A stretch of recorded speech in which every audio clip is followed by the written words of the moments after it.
Assalamualaikum warahmatullahi wabarakatuh. Kali ini saya akan membahas mengenai fluida dan contoh penerapan fluida dalam kehidupan sehari-hari. Apa itu fluida? Fluida adalah segala jenis zat yang dapat mengalir dalam wujud gas maupun cairan. Fluida terbagi menjadi dua berdasarkan pergerakannya.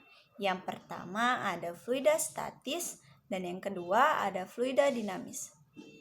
Fluida statis adalah fluida yang berada dalam fase tidak bergerak alias diam. Sementara fluida dinamis adalah fluida yang dalam fase bergerak dan memiliki gaya geser. Sifat dan karakteristik fluida ada 4. Yang pertama, massa jenis. Massa jenis adalah kepadatan jumlah molekul yang terdapat dalam satuan volume fluida. Hal ini perlu diketahui karena semakin banyak molekul yang ada, maka kepadatan fluida juga bertambah. Kemudian kepadatan fluida meningkat seiring bertambahnya tekanan. Saat tekanan diterapkan pada fluida dan jika temperatur fluida meningkat, maka massa jenis fluida akan menurun. Yang kedua ada berat jenis. Berat jenis pada fluida tergantung pada kepadatan massa dan percepatan gravitasinya. Biasanya dalam perhitungan berat jenis fluida untuk benda cair akan menggunakan kadar air sebagai standarnya, sedangkan untuk benda gas menggunakan udara sebagai standarnya. Sifat dan karakteristik fluida yang ketiga ada kekentalan dan yang keempat ada kemampatan. Pengecilan volume akibat adanya tekanan atau perubahan suhu pada fluida, namun yang sebenarnya bisa dimampatkan hanyalah benda gas. Sedangkan benda cair jika dimampatkan akan berpengaruh pada desinti dan deformasi pada molekul fluida. Selanjutnya kita akan bahas mengenai contoh penerapan fluida dalam kehidupan sehari-hari. Yang pertama ada pompa angin. Sesuai dengan hukum Pascal, pompa menggunakan fluida jenis angin dan akan memberikan gaya pada penghisapnya, sehingga pada penghisap besar akan menghasilkan gaya yang besar pula. Maka pekerjaan memompa akan jauh lebih ringan karena sifat udara yang dimampatkan tersebut. Contoh selanjutnya adalah kapal selam. Cara kerja kapal selam yaitu kapal selam memiliki sebuah tabung yang berisikan udara atau air.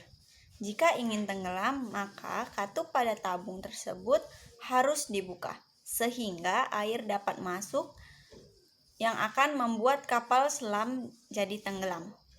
Sedangkan jika ingin menyelam pada kedalaman tertentu, sistem di dalamnya harus bisa mengatur volume air dan udara yang masuk agar dapat menyelam pada kedalaman yang diinginkan. Contoh yang ketiga yaitu karburator. Karburator berfungsi untuk menghasilkan campuran bahan bakar dan udara yang akan dimasukkan ke dalam silinder mesin untuk menjadi tenaga. Dalam cara kerjanya, katup atas silinder menyempit sehingga udara akan bergerak.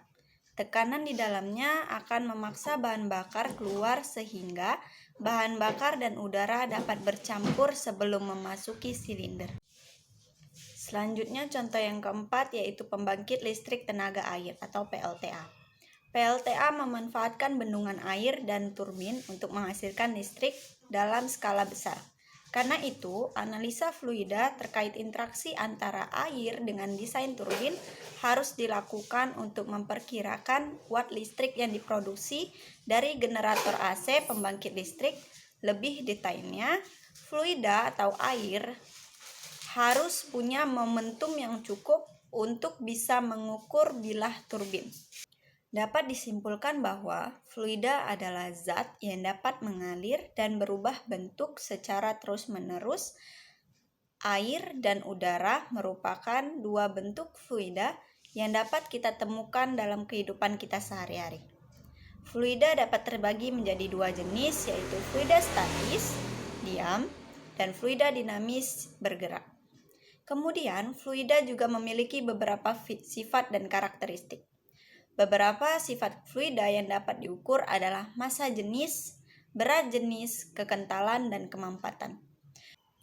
Keberadaan fluida dalam ekosistem tentu banyak membantu dalam aktivitas kita sehari-hari.